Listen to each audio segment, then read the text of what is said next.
sulit may granil na blow ng hangin. HHC, parating makinig kayo.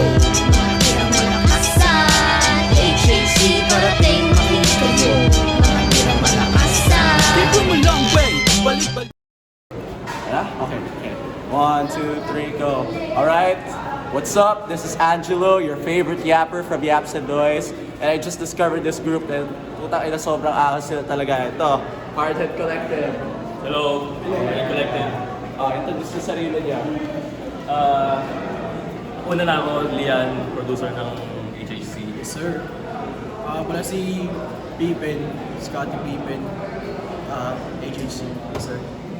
Mick, M-I-K-H, HHC. Kay, saling dikit. Yung dalawa, si Blitzen tsaka si Shark. Wala. May kinakausap ngayon, kaya... Yeah, so yun. So, paano ba nagsimula yung HHC mismo? Uy, ayun na yung Lord. Yung lore? Mas si Mick nakakaano. Andiyan yan. Yung HHC mismo, isang track na muna. Ako dati. Bago sila nag-group ako. Mas nagsulat ako ng track, Heart and Voice. Hindi na sila. Kaya, yung nag-smile ako ng nakilala ko sila. Tapos, inano ko sila nun. Pinarinig ko sa kanila muna. Tapos, gusto nila, sabi ko, sige, why? Isang baka nila. Actually, bago yung may isa pa kami track, pero hindi namin sasabihin kahit kanino.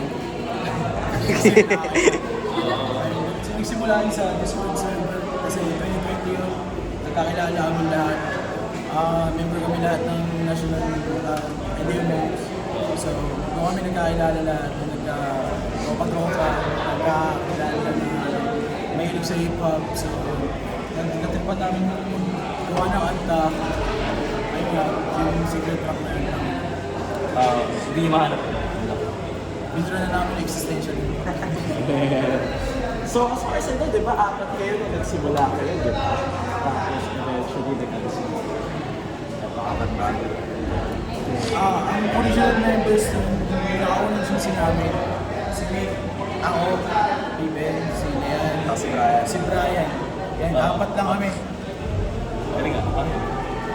Paano nyo nalaman yun? Ay mo na. Yaps, You know this. Kaya ito naman. So, tawag dyan, how is it like performing sa ating today?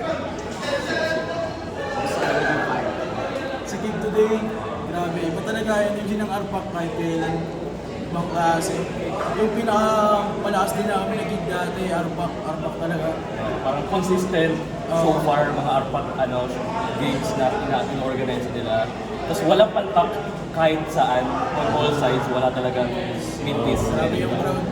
Siguro sumunod din yung yung LP gig. Yung Spanish gig namin. Solid din yung mga tao din. Welcome sila lahat. Okay.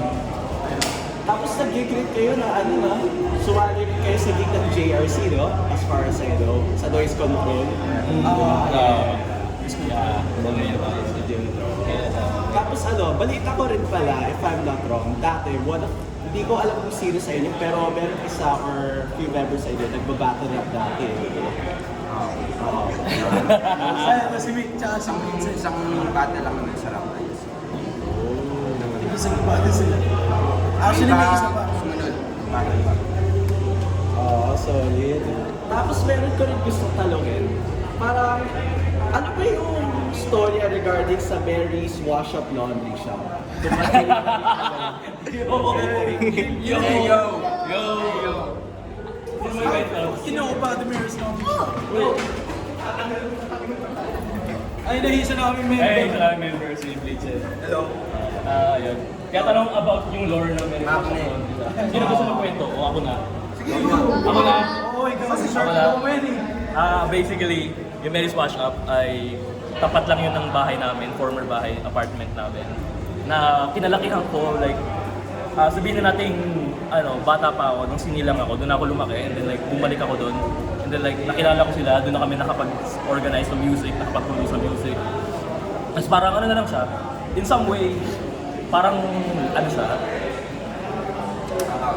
oo, hangout na lang din siya. Oo, hangout spot siya, magkwentuhan, produce ng music, gano'n. Tapos, pinangalanan namin yung EP na yon dahil parang, ayun na rin yung naging place na parang cul-de-sac ng namin. Parang shared, namin. Pumupunta kasi kami kilalian, ang sinesearch namin sa Google, Mary's Wash Up. Oo, ayun. Pag pupunta sila, Hindi pa kaya ng GC namin kasi lagi namin nakakalimutan dati.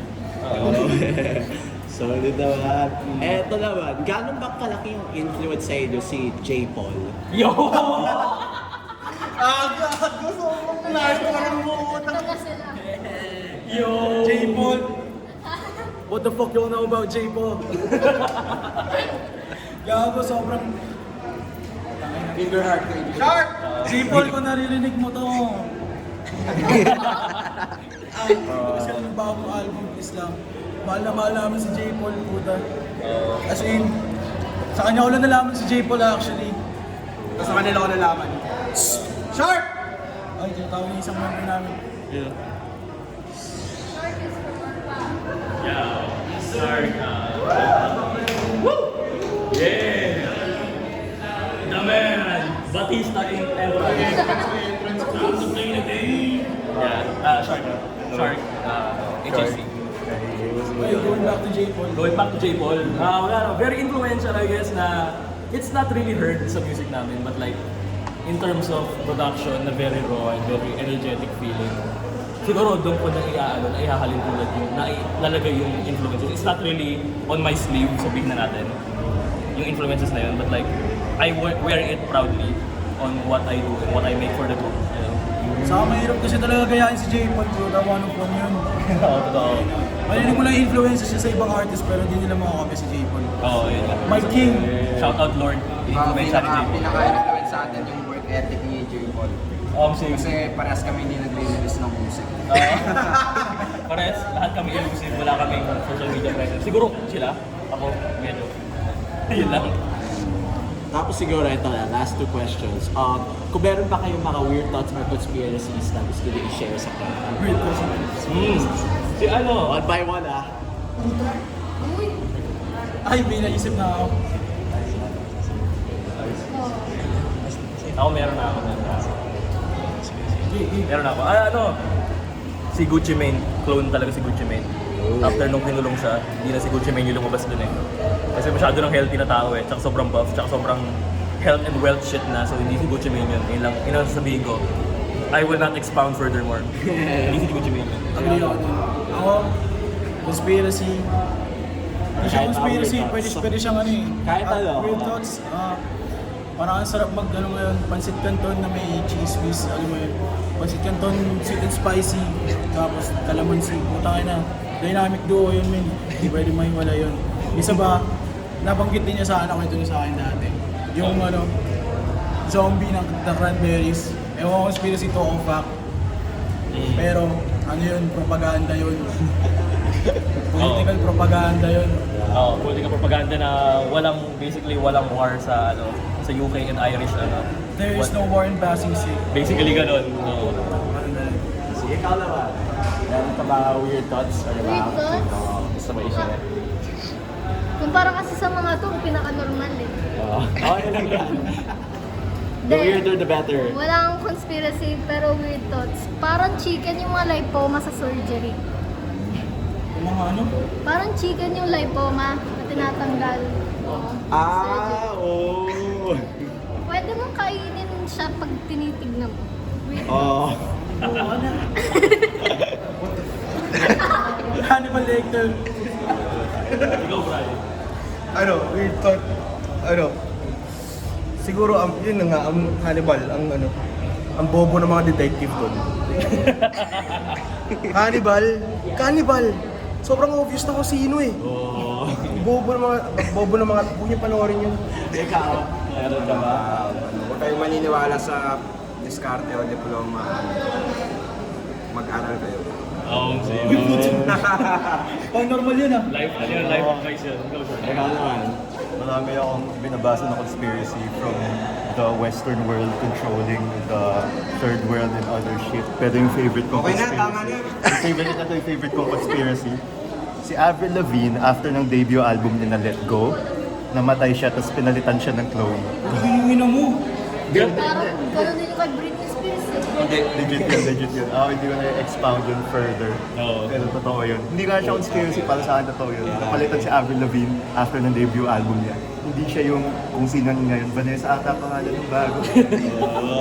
Gucci Mane. Pati si Madonna, di ba? Si Madonna, patay na rin yung dati. Hindi gabi si Tupac buhay pa. Nasa Cuba. Ngayon nga, di ba sabi nga Dave Chappelle, nasa ano nga siya? Nasa ano nga sa top. Pero ayun, kay Gucci Mane, totoo yun. Ito rin, may ano pa ako bago sa last question ako. If I'm not mistaken, ikaw si Sigepre, di ba? Yeah. Medyo pinatago na natin The face behind the... medyo pinatago na natin, kinukonceal na natin yung identity na yun. Ayaw na natin. Ayun, pinapatay ko na siguro. Patay na po si Sige Pre. Sana si hindi na pre. Yeah. Alright. So, last question. Kung meron kayong kinakain ngayon, anong kinakain? Nakain mo yun. Ang tanong. Ano masarap kainin niyo? Ano mo lang? Ano, singer king ng KFC. Ay, nandun sa tapat ko. Ooh, hell Pero yeah. wala na akong pera, kaya magtitipid ako. Kakainin ko siya sa isip ko lang. Ang tawag doon, food for thought. Yeah! Ikaw naman. Ako, kanina ko pa iniisip eh. Sa lagro, yung meshwe. Diba? Sabi sa'yo eh. Goated. Go. Meshwe, baka na ba? Wala na tataas lang. The Bear Gulagat yun. Pag napuntahan yun, nagsisigawan ng Ang dami ko na tayo na biryani. Sa akin na talaga yung ano, pinakamasarap. Okay, yun naman. Ba't ako ikaw nga? Ano? Gusto kong kainin ngayon yung ano, tender juicy chili cheese. Ano yung man yung masarap ng tangin na. Sarap, sobrang sarap mo. Hotdog, mangham, may cheese. Masarap. Ay, ikaw naman. Ako simple lang akong tao. Gusto ko lang naman ng sinangag. Hindi na naman yung ano ko talaga. Like, kahit sabi natin mainit, sinangag pa rin all the way. Hell yeah. Ikaw naman. Sorry, yung tanong. Kung meron kang kinakain ngayon, anong kinakain? Ano? Pause. Bacon. Yeah. Bacon, tapos aning side up na itlog, yung may pepper, tapos may konting chili oil. Sarap. Tapos yung rice, sinangag. Hindi ba sinangag every time? Yeah. Ikaw naman. Sorry. Homemade spaghetti. Hell yeah. Yung sakto lang yung hindi masyado matamis yung parang yung pasta lang giniling, tapos yung tomato sauce, tapos okay pwede. Alright, so this is Hardhead Collective. Meron ba kayong future gigs or projects na gusto niyo i-announce? Yeah, meron kami sa November 16. Ito ay gaganapin sa 88 Friar. Tayo. Yeah. Weird. Be there or be square. Projects. May release kami na parang album. Hopefully. Mixtapes. Tapos si Sharp merong Yeah, may mga solo releases si Shark, si Mick, si Pen. Basically lahat sila. Ako nang wala. Yun lang. Yung action. Stop cutting off each other, bro. Gusto pa sa amin para sa Marys. Yun lang. Para sa mga Mary's listeners, mga Mary heads. Hell yeah. Wala siyang solo project kasi siya nag-produce ng lahat ng project. Meron siyang solo project actually sa SoundCloud. Yeah. Pakinggan niyo yun, sorry. Makikita niyo yun doon. Dedicated Sa lolo ko. Rest in peace. A real one. Sa banda. Solid. Alright, that's all. This is Angelo for Yaps. And lastly, this is Hardhead Collective. Check them out. SoundCloud, Spotify, whatever. Social sila, check your red. That's all. Signing off. Ito mong MC, sun's tricky 50 degrees, I'm at the backseat. Oras sobrang init, upuan nagiging hot seat. Gutom at ka lang, ano nung balik? The fit and the met, ay pang O2 at O3. So food at iced tea, jeans cap, wearing oversized tee. Pwede rin ang shiesty, mix it only gently. Feel up like I'm John C, I'm killing all the gentry. 9 toki budget 3 sa Cavite, yan na rin sa salita ko ay simple.